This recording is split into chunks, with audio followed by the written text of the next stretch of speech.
Good morning বন্ধুরা। এখন সকাল অনেকক্ষণই হয়ে গেছে, আজকে অনেক সকালেই উঠেছিলাম। উঠে তাড়াতাড়ি টিফিনগুলো করে নিয়েছি, রান্নারও খানিকটা রেডি করে ফেলেছি। এখন স্কুলে যেতে হবে। মেয়ের স্কুলে আজকে ওদের যে আইসিএসসির ফর্ম জমা দেওয়ার ব্যাপার আছে, সেই একটু রেকটিফিকেশান করার আছে, একটু ভুল হয়ে গেছিলো, তাই এখন যাচ্ছি। ও এমনি আজকে স্কুলে যায়নি, কারণ পরের সপ্তাহ থেকে পরীক্ষা, তাই বাড়িতে পড়ার জন্যই তো আছে এখন। কিন্তু আজকে ওকে যেতেই হবে, তাই আমরা তিনজনেই যাচ্ছি এখন স্কুলে। আর রান্না তো অর্ধেক হয়েছে, এসে বাকিটা করে নেব। যাই হোক, স্কুলের অফিস তো একটাই বন্ধ হয়ে যাবে, এখন তাড়াতাড়ি বেরিয়ে পড়ি, গিয়ে কাজটা সেরে আসি, আবার এসে আপনাদের সাথে দেখা হবে। স্কুল থেকে বাড়িতে আসতে তো অনেকটাই দেরি হয়ে গেছে, যাওয়ার আগে কিছু রান্নাও করে যেতে পারিনি, এসেই সব করলাম। আজকে মঙ্গলবার, নিরামিষ, তাই ডাল তরকারি রান্না ছিল। কিন্তু আমি বাঁধাকপিটা খালি সিদ্ধ করে রেখে চলে গেছিলাম, এসে ভাত তরকারি সবই রান্না করলাম। এই দেখুন, আমার ভাত হয়ে গেছে। আসার সময় গন্ধরাজ লেবু কিনে এনেছিলাম, ওটাও কাটা হয়ে গেছে। এদিকে ডালটা আছে করা, আর কপিটাও রেডি হয়ে গেছে। মেয়েরও স্নান হয়ে গেছে, আবার চলে এলেই খেতে দিয়ে দেবো, তারপরে আমি স্নান করব। আজকে একটু দেরি হয়ে গেল, কিন্তু হলেও আমার একটা ইম্পর্টেন্ট কাজ হয়ে গেল। ওদের আইসিএসসির যে মেন ফর্মটা, ওটা আজকে স্কুলে জমা দেওয়ার লাস্ট ডেট ছিল, ওটা করে ফেললাম। আর পরীক্ষারও তো বেশি বাকি নেই, তাই আজকে ওদের ফিস ক্লিয়ার করে দিলাম। কালকে অ্যাডমিট কার্ড দেবে, তারপরে একদম পরীক্ষা দিতে যাবে।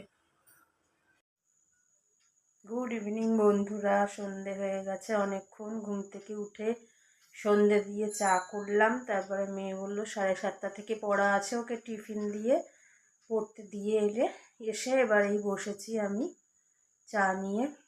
দেখুন, মানে তাড়াতাড়ি করে উঠে হন্ত হয়ে যতটা পারি তাড়াতাড়ি করে কাজগুলো সেরে নিয়েছি।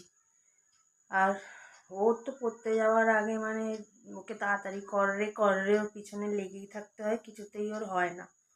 যাই হোক, ওর দিদি যার কাছে পড়ে সে ফোন করে বলল, তুই তাড়াতাড়ি আয়, 7:30টার ভেতরে আয়। ও সেই আস্তে আস্তে করছিল, আমি তাড়াতাড়ি বকাঝকা দিয়ে নিয়ে গেলাম। এখন ওর এক্সাম এসে গেছে, একটু বেশি টাইম ওকে ম্যাথস করাবে বলেই রেখেছে। এই গেল সবে। এবার আমি চা পা খেয়ে একটু ঘর গুছিয়ে নিয়ে তারপরে আবার রান্নার দিকে যাব।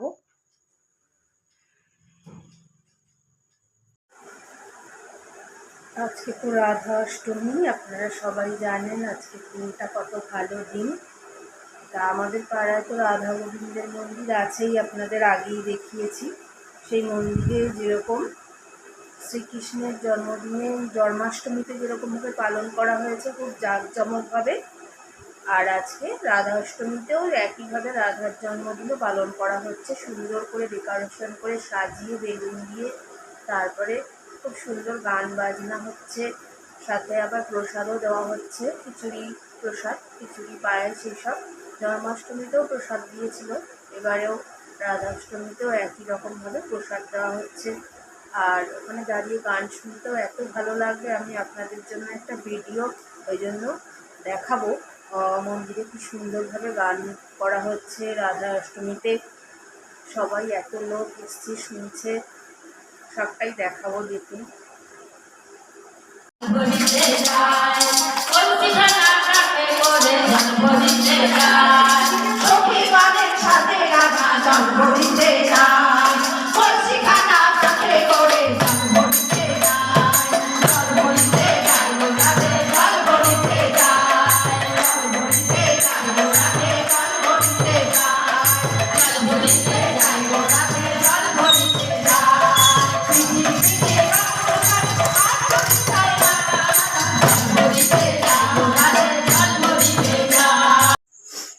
রাতে আজকে নিরামিষে আলু সিদ্ধ করে, মানে আলু গোল গোল করে কেটে সিদ্ধ করে রেখে পরে তারপরে যদি ভাজেন, তেলটাও অল্প লাগে, খেতেও টেস্ট হয়। মানে ওই আলু ভাজাটায় আপনি একটু কালো জিরে বা 5 ফোড়ন যে কোনো কিছু দিয়ে দিতে পারেন, নুন হলুদ আর লঙ্কা গুঁড়োও দেবেন, আর পোস্ত থাকলে পোস্ত খুব টেস্ট হয়, এমনি আলু ভাজার থেকে তো অনেক ভালো লাগে।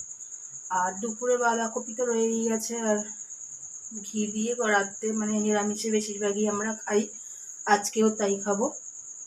এই যে দুপুরের বাঁধাকপিটা এতটা রয়ে গেছে, আর এই যে আমি বললাম আলু ভাজাটা দেখুন এইভাবে ভাজলে ভীষণ টেস্ট লাগে। সিদ্ধটা এমন করতে হবে যাতে খুব বেশি গলেও না যায়, খুব শক্তও না থাকে, ভীষণ ভালো লাগে। এটা ভেজে খেয়ে দেখবেন আপনারা।